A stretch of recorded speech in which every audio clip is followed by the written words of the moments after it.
So I did a video today on the Chase Money glitch, and I really want to respond to one particular comment that I got on that. Just to give you the background again, my name is Adrielle. I have been a corporate and securities lawyer for 15 years. So that means I have worked for banks, big companies, etc. And in my last video, I said that there are three things that those who participated in the Chase Money glitch, or anything that they know somebody who participated in the money glitch, three things that they need to know. One is that they're going to jail. Two is that there is no such thing as free money if you are not wealthy in the United States of America. And three, when you get to jail, they need to join like a prison ministry and pray to God every day to give them wisdom. And they also should probably choose to get a degree while they are in jail. So what happens if they pay the money back? Surely this doesn't seem like it's a jailable offense. Okay, let me be clear. JP Morgan Chase is literally the biggest, baddest bank on the block in the United States of America. That truly is you don't want to be messing with them. You don't want to mess with them at all. So if they pay back the money, all that's going to happen, they still committed fraud. So even if they pay back the money, they still committed fraud. So as a result, the best they can hope for, and this is why I say you need to get a lawyer, the best that they can hope for is to get a plea deal where they plead guilty and then basically they get like probation, okay? But the point is that all of the problems still remain. Oh, Lord. Sometimes I ask why? Everybody has seen the videos about the Chase Bank glitch, but it's not just Chase Bank. There are people that are able to, and I hate to say this because I don't want y'all to go out there and do it because it's not worth it. We just got a call about this, and you know, you get a check for $50,000, you deposit it into your account, and you know the check is bad, but you don't cash the check. You just deposit it into your account. They find out the check is bad. You're not taking any money out. The money's still there. And you think that just because you didn't get the money out, that is sufficient and you're not going to have a criminal charge. But that's not true.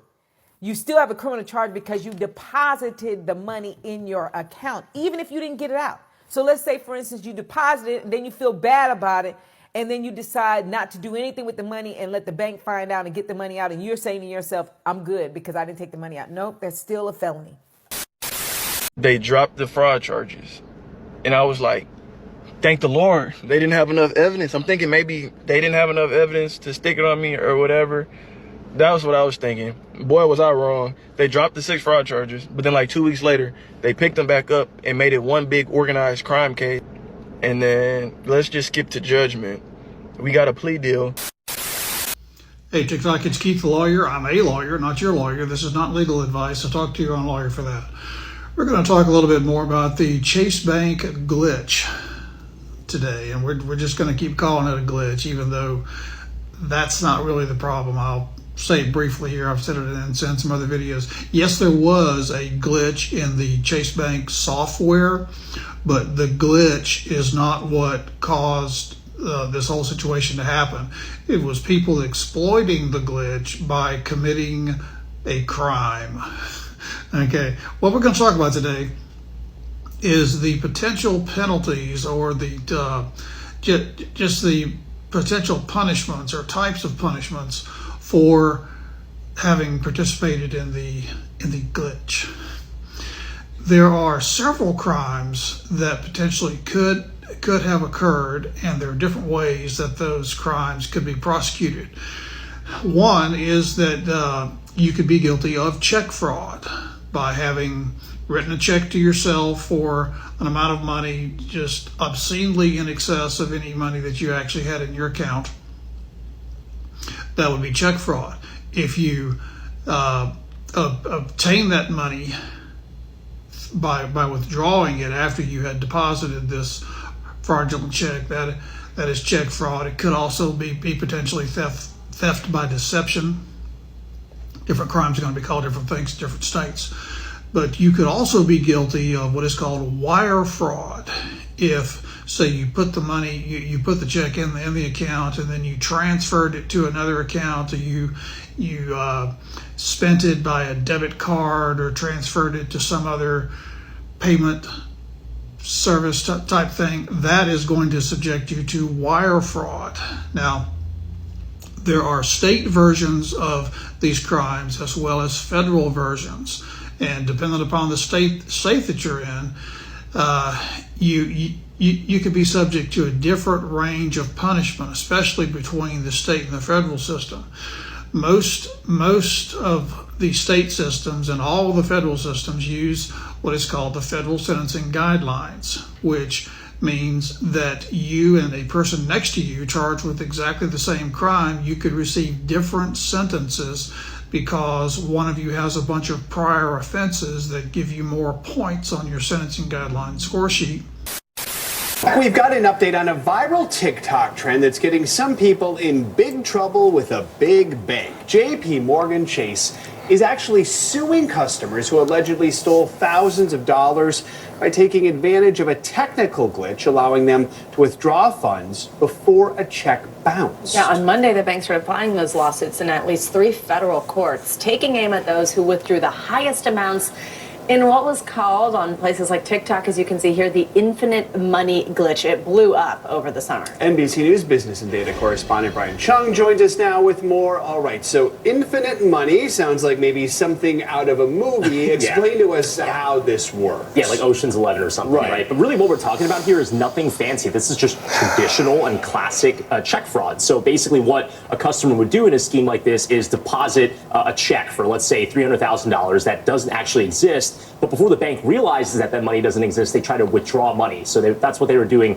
with Chase, and this was catching a lot of attention on social media in August. Now, the reason why I'm explaining to you exactly how to do this check fraud is because they closed the loophole, so you can't do this anymore. But regardless, Chase not trying to get some of that money. I think hearing you say the words check fraud, when we started using words like that, or criminal behavior, it was like shocking to people because they're like, what? I saw it on TikTok. It's this TikTok trend. How did that fuel this? Yeah, well, I mean, that's what makes this so novel is that, I mean, check fraud is as old as checks themselves, which are really old, but it was really TikToks like this where people are dancing around, showing off how much money they were able to get off of this, again, before Chase was able to close the loophole. But that's what really made this such a novel situation, because this really caught like wildfire. And I think what Chase is trying to do here with this very public lawsuit is trying to discourage people from doing the same. Send a message. And exactly. They posted videos of themselves with their faces visible. It should never be that easy to get money. Like it was like as if it was not illegal. Yeah, and if it's too good to be true. Well, TikTok said so. So what's next for those involved in the lawsuits? I mean, are they going to probably have to pay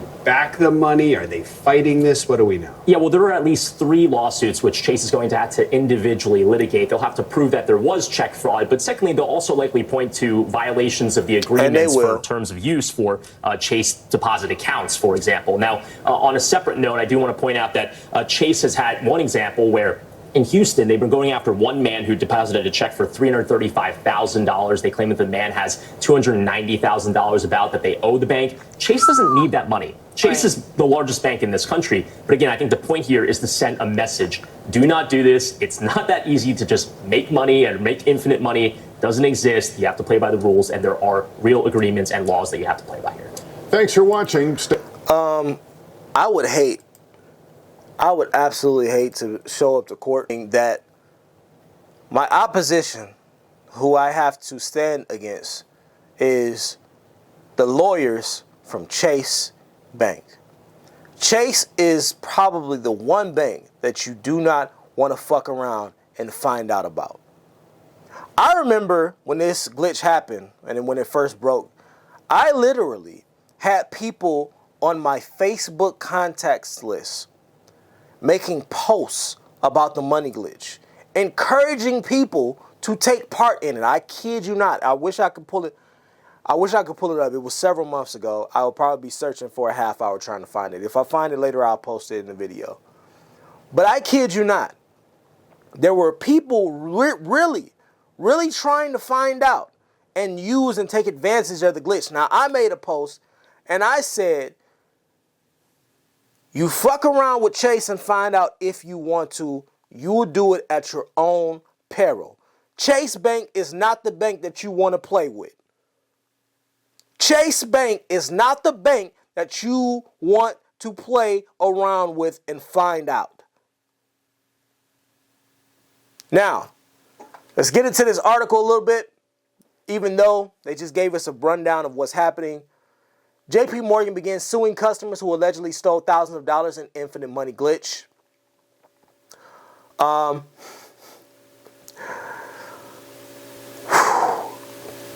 JP Morgan Chase has begun suing customers who allegedly stole thousands of dollars from ATMs by taking advantage of the technical glitch that allowed them to withdraw funds before a check bounced. The bank Monday filed lawsuits in at least 3 federal courts taking aim at some of the people who withdrew the highest amounts in the so-called Infinite Money Glitch that went viral on TikTok. Y'all gonna learn about TikTok. Y'all gonna learn about TikTok. Y'all keep every time, it amazes me the number of stupid shit that you see on TikTok, and which is why I am an advocate for TikTok going the hell away. I am. I just think that it's overall, TikTok is just a waste of young people's time. I know people that just sit there and they scroll on TikTok and for hours and hours and hours. Anyway, they're suing people that have made the highest claims, right? A Houston case involves a man who owes JP Morgan $290,000, $939.47. Jesus Christ, they got it down to the cents. This is why you don't play around with banks.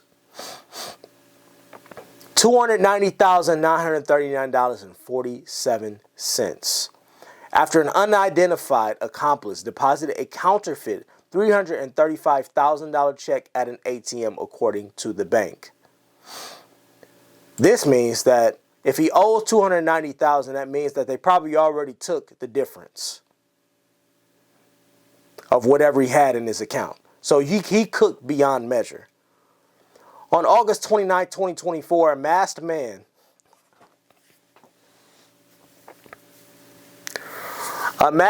deposited a check into the defendant's Chase Bank account in the amount of $335. The bank said in the Texas filing. After the check was deposited, the defendant began withdrawing the vast majority of the ill-gotten funds. JP Morgan, the biggest U.S. bank by assets, is investigating thousands of possible cases related to the Infinite Money Glitch, though it hasn't disclosed the scope of associated losses. Despite the waning use of paper checks as digital forms of payment gain popularity, there's still a major avenue for fraud, resulting in $26.6 billion in losses globally last year. That is a lot of money, according to NASDAQ's Global Finance Crime Report. The Infinite Money Glitch episode highlights the risk that social media can amplify vulnerabilities discovered at a financial institution. Videos began circulating in late August, showing people celebrating the withdrawal of wads of cash from Chase ATMs shortly after bad checks were deposited. Can you imagine what those people are thinking and feeling now? There's a lot of people that got to change their draws today. There's a lot of people that got to change. There's a lot of people that are living day to day wondering when the hammer will drop. Is that worth it? I hope so. Normally, banks only make available a fraction of the value of a check until it clears, which takes several days. JP Morgan says it closed the loophole a few days after it was discovered. I wonder who was responsible for the loophole. Somebody definitely got fired for that. Miami and California. The other lawsuits filed Monday are in courts, including Miami and the Central District of California, and involve cases where JP Morgan says customers owe the bank sums ranging from about $80,000 to $141,000. Most cases being examined by the bank are for far smaller amounts, according to people with knowledge of the situation who declined to be identified, speaking about the internal investigation. In each case, JP Morgan says its security team reached out to the alleged fraudster, but it hasn't been repaid for the phony checks. In violation of the deposit agreement that customers signed when creating an account with the bank, JP Morgan is seeking the return of the stolen funds with interest and overdraft fees, as well as lawyers' fees and, in some cases, punitive damages, according to the complaints. Criminal cases. The lawsuits are likely to be just the start of a wave of litigation meant to force customers to repay their debts and signal broadly that the bank won't tolerate fraud, according to the people familiar. JP Morgan prioritized cases with large dollar amounts and indications of possible ties to criminal groups, they said. The civil cases are separate from potential criminal investigations. JP Morgan says it has also referred cases to law enforcement officials across the country. In other words, we're starting at the top and we're just going to work our way down. That's what's happening. They're starting at the top, and then they're just gonna work their way down. So if you ain't got today, JP Morgan is going after individuals who profited from a glitch in the company's systems and turned the scam into a viral trend on TikTok. CNBC banking and payments reporter Hugh Sun is the first to report on these lawsuits, and he joins us now. Hugh, tell us the details. Thanks, Kelly. Yeah, JP Morgan Chase wants its money back after thousands of customers withdrew funds from ATMs with checks that later bounced. The bank on Monday began suing people it alleges stole cash in the so-called infinite money glitch that trended on TikTok a month ago. JP Morgan is going after the biggest examples of fraud in cases with possible ties to organized crime organizations, sources told CNBC. Among the biggest cases involved a Texas man who owed JP Morgan more than $290,000 and a Florida man who owes more than $140,000. This effort is separate, it's important to note, from potential criminal cases the bank is pursuing with law enforcement, these sources said. Back to you guys. So tell me what happened here. Were people depositing bogus checks and then drawing the funds before JP Morgan Chase had the time to clear the check or find out that the check was fraudulent? That's exactly what happened. Now, what normally happens is you deposit a check, and it takes several days for the entire thing to clear. It's tranched. You get a couple of bucks access at first, and then the rest of it later on. Now, for a glorious... On a big check. If it's a check of $75, they don't tranche it that way, do they? Usually not. And it's different for every person, so it's hard to generalize. Yeah. But for a glorious few days in late August, a person could deposit a check, and in one case, it was $330,000 check, Tyler, and the whole thing cleared. The whole thing cleared, and the perpetrators here then withdrew money against that cleared check. How were they withdrawing? They weren't going up to the ATM where you're limited in the amount you can take out. They were taking it from ATMs. They were taking it from bank tellers. They were doing wires. And you know, this is a bit of a IQ test, because here you have people using their actual bank accounts where the Social Security, their names, their ID, it's all on file. They're going to ATMs in which there is surveillance video of them doing the extractions, and they're thinking that somehow they're not going to get away with this. Yeah. But it's also interesting because they say that the JP Morgan security team reached out to the fraudsters, but haven't been repaid for the phony checks. So you almost wonder if people had played ball and said, listen, that was stupid, here you go, here's the money back. But is this in instances of people who can't or won't return it? Well, listen, they don't have money anymore. They spent it on Hellcats, right? Everybody went and bought new Wagoneers with the money. They spent that money. That money is gone. They spent it on chains or rollies or whatever else that they wanted to spend it on. They ain't got the money to pay back. That's why they couldn't give it back. But what he hit on in his video is absolutely right, and this was the other point that I wanted to bring up. You are so fucking stupid. These people went to the ATM, went inside of actual banks, and stood in front of the teller, gave them all of their information, their social security, their address, their bank account information, with their full name, gave them all this information, and still decided, yeah, this is a good idea to walk out with money that ain't mine. I hope that all of you get what's coming. I hope they track down every single one of y'all. Get them all, pack all of them up. Pack them all up. Pack them up and get them out of here. Y'all, let me know what y'all think down in the comments. I'll see y'all in the next one. Be safe out there and stay away from fucking TikTok.